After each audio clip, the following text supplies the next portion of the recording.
Hello students, today I am starting with a second section of the paper Electromagnetic Theory 1. In the electromagnetic theory there are three parts. The first part is electrostatics, second part is magnetostatics, and third part is combination of electrostatics and magnetostatics. In this semester, you will be learning about the electrostatics.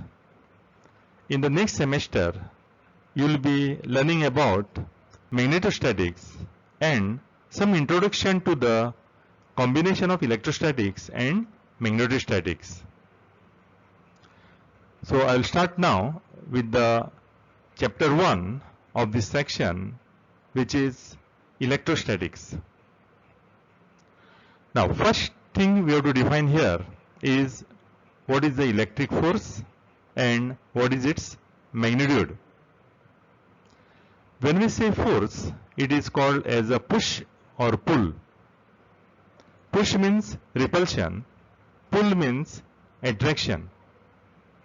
So, because of the force, the two bodies will attract or they will repel.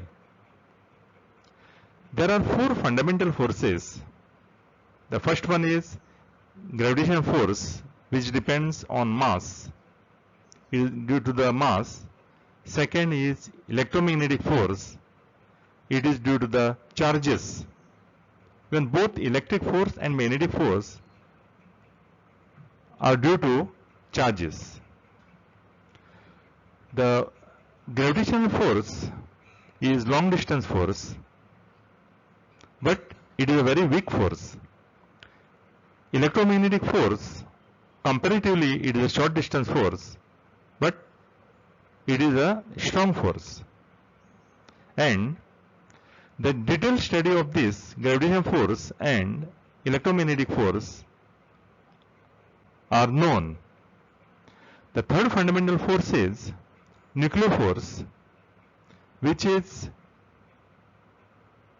strongest among all the fundamental forces, but it exists within a small distance of femtometer. The complete details of the nuclear force are not known. The fourth fundamental force is weak nuclear force. This force is associated with a beta decay. Again, the complete study or complete detail of the nuclear force and the weak nuclear force are not known. Then there are also more fundamental forces, but the details of that are not known because most of them are very weak and they comes into existence only in a particular situation. Example, there is one force which exists deep inside the earth, which does not belong to any of these four fundamental forces, and it is a very weak force. So the detailed study of that cannot be made, and it is called as a fifth force. And again, no name is given to that. Then there is one more force called as the sixth force that was discovered when the spacecrafts were sent into the outer space. It was found that the spacecraft were getting deflected. That means they are changing the direction. So direction is changed when the force acts. And in this case, in the outer space, these four fundamental forces are not there. So they have to do some correction to overcome this sixth force. So like that, more forces are there, but details of that are not known. So today, what are accepted forces are four fundamental forces. So now we will see what is the electric force we have to find out what is the magnitude of the electric force and what is the direction of that. The force is a vector quantity and it is a magnitude and the direction. The magnitude of the electric force is given by Coulomb's law. Coulomb's law is stated for the ideal conditions. That means it is stated for the point charges. A point charge is a charge which is situated at a single point. That means the volume of this charge is negligible. The Coulomb's law is stated for the point charges because the force always acts from a point. So it is to be stated for the point charges. But in practice, it can be applied to any bodies or any charged bodies which has some finite value of the volume. Now, according to Coulomb's law, the force between the two charges, that is, if there are 2 point charges, one charge will exert the force on other charge and other charge will exert the force on the first charge.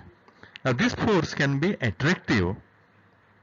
That means this force is towards each other. So that means this charge will exert a force on this charge and this charge will exert a force on the first charge. So these directions are towards each other. So it is an attractive force. And if these are unlike charges, the example, one charge is positive, other charge is negative, or one charge is negative and other charge is positive, then the force is attractive. And if the charges are like charges, so both are positive charges or both are negative charges, then each charge will exert the force on the other away from that. So they are in the opposite direction. So this will try to exert the force on this charge in this direction, and here this will exert a force on this direction. So they will get repelled, and so this is a repulsive force. And Coulomb's law tells us that the force exerted is always along the line. So with the 2 point charges, if you draw the line passing through them, then the direction of the force will be along that. So in this case, suppose if you draw the line like this is attractive force, so the direction of the force will be in this direction, or for this charge the force is in this direction. Okay, but they are along the line. Similarly, repulsive force, these forces which are drawn they are along the line. And what happens is, again Newton's third law can be applied here.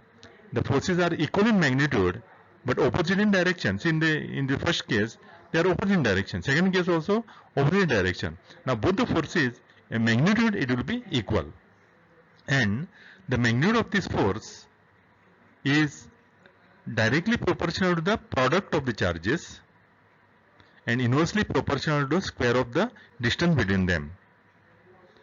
And the constant of proportionality here written is 1 upon 4 pi k epsilon 0.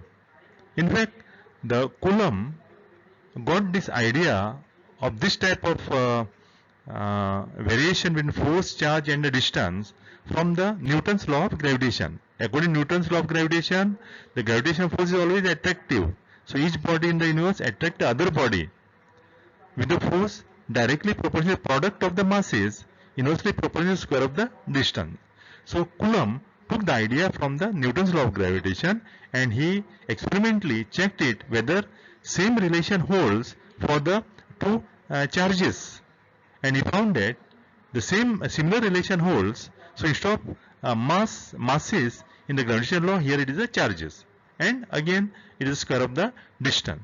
Now this constant of proportionality 1 upon 4 pi k epsilon 0, see it is not written C or A or B, but it is written in this form 1 upon 4 pi k epsilon 0, because later on we will come across some equations where if you write the force in this form, then those resulting equations, especially for the energy, the equation will have the simple form. So that's why the single constant A, B or C is not taken, but it is written as 1 upon 4 pi k epsilon 0.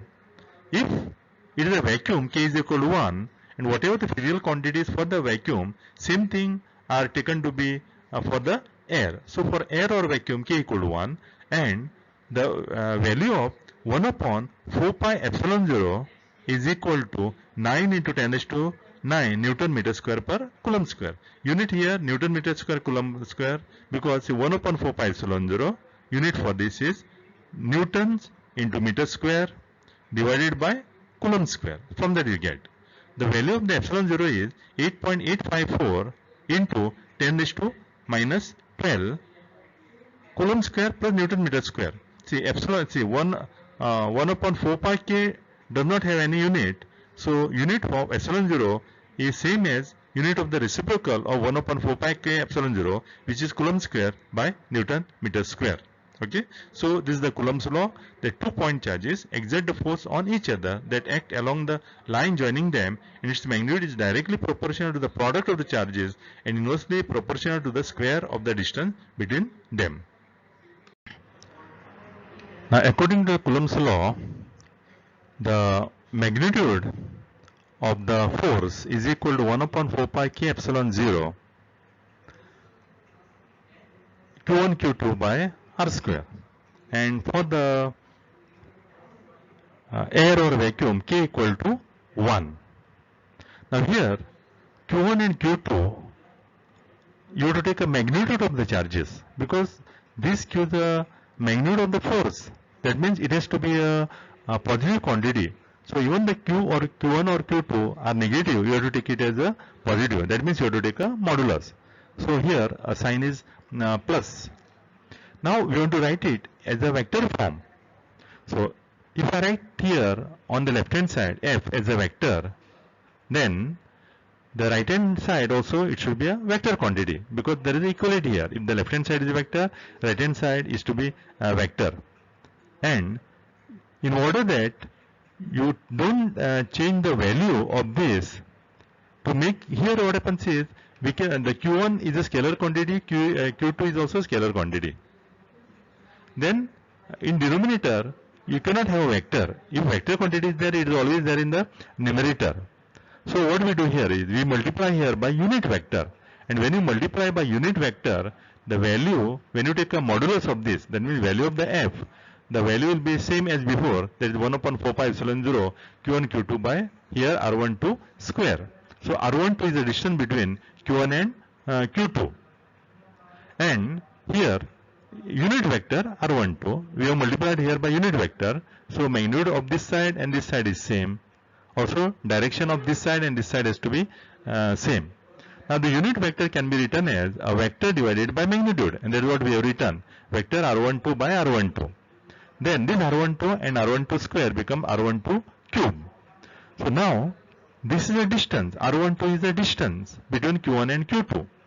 Now what we will do here is q1 and q2 we write here, draw here coordinate system, and what is important in the coordinate system is the origin, and we say that the vector from origin to the position of q1 is a position vector of q1. So instead of specifying by coordinate, we specify it by the position vector. So vector r1 is a position vector of q1. Similarly, vector drawn from O to the q2 is a position vector of q2. So vector r2 is a position vector of q2. Then we give arbitrarily the direction of r12 from q2 to q1. And if we apply the law of triangle of vector, so this vector r2 plus this vector r12 is equal to this vector r1. So vector r2 plus vector r12 equal to vector r1. So when you simplify this, you will get vector r12 equal to vector r1 minus vector r2. So now we replace here vector r12 by vector r1 minus vector r2, and that r12, that vector r1 minus vector r2, but this is r12 cube, that r12 is a magnitude, so we write a modulus with the cube sign. So here we have written the force as in terms of position vectors. The Coulomb's law gives the value of the force between the two charges. Suppose there are three charges, then Since the force is a vector quantity, you have to first find the resultant force between first charge and second charge, and then again you have to find the resultant of the first and second charge and resultant of the force of the third charge. And this is given by what is called as a superposition principle. The total force acting on the charged body is the vector sum of the individual forces acting on it. So you have to find the vector sum and not a just scalar sum. But individual forces are unaffected due to the presence of other charges, which means that suppose charges are there Q1, Q2 and Q3. Suppose only charges Q1 and Q2 is there, then the force between Q1 and Q2 will be there. So on the charge Q1 some force will act, and the charge Q2 another force will act. Suppose if you keep a third charge Q3, then earlier the force which was acting on the Q1 and Q2 will not change, but now addition to that earlier force, so now some additional force due to Q3 will act. So that means the individual forces are unaffected due to presence of other charges. So this is a superposition theorem. So far we have seen the forces between point charges. So point charges means two charges which are separate or three charges which are separate. They are called as a discrete charge distribution. So one charge is at one point, another charge is another point, another charge is some other point, and so on. It is called the discrete charge distribution. But in actual practice, we do not have a discrete charge distribution, but we have continuous charge distribution. Example, in the landline telephones. So telephone landlines, the charge is along the wire. So the charge is along the line. It is called as a line charge. Now normally the telephone lines are very lengthy. So the total charge is not given, but charge per unit length is given. So charge per unit length is called as a linear charge density. So it is charge per unit length. Example, suppose the charge per unit length is known for landline wires of the telephone, then you can find what is the charge which is there on 1000 meters of wire. By multiplying by 1000, you will get the total charge on that wire. So that's why the total charge is not given, but charge per unit length is given, and symbol used is a lambda, and it is defined as charge divided by length, and the SI unit for that is charge is coulomb, length is meter, so coulomb per meter. Similarly, we can have a surface charge distribution. Example, Earth is constantly showered with the electrons. So then showered at the same time, these electrons will combine with the ions to become a neutral atom. So there is constant showering of the electron. At the same time, some of these electrons get combined back into the neutral atom or molecule. So a charge over the surface of the Earth remains same. Now since the surface of the Earth is very large, we tell about the surface charge density. See, the Earth is a hollow sphere of the charge and solid sphere of the mass. So these electrons are distributed all over the surface of the Earth. So it is a hollow sphere of the charge, and it has a surface charge density, and surface charge density is given a charge per unit area. It is represented with the symbol sigma. Sigma equal to charge divided by area, and SI unit is charge coulombs, area is meter square. So SI unit is coulomb per meter square. Similarly, we can have another charge distribution called as a volume charge distribution. Example, in the sparks produced in the electricity, or a lightning which takes place, that is volume charge distribution. The charge is there all over the volume, and we define what is called as a volume charge density, which is charge per unit volume. The symbol used is rho, and that is equal to charge divided by volume, and SI unit is the coulomb per meter cube. So this is the continuous charge distribution. Next, let us find the force experienced by the charge Q due to a surface charge distribution. That means the body is there, a charge is there only over the surface. Now the charge Q is situated at the position vector R. So this is the O is the origin. So we just mark here origin. We don't draw the coordinate system. So this is the position vector of the given charge. Now we want to find out the force experienced by this charge because of this surface charge distribution. Now it is not possible to directly apply this Coulomb's law because the different points on the surface charge distribution at a different distance from the charge Q. So now we use the concept of the integration to find out the force experienced by the charge Q due to a charge which is there all over this surface of the body. That is surface charge distribution.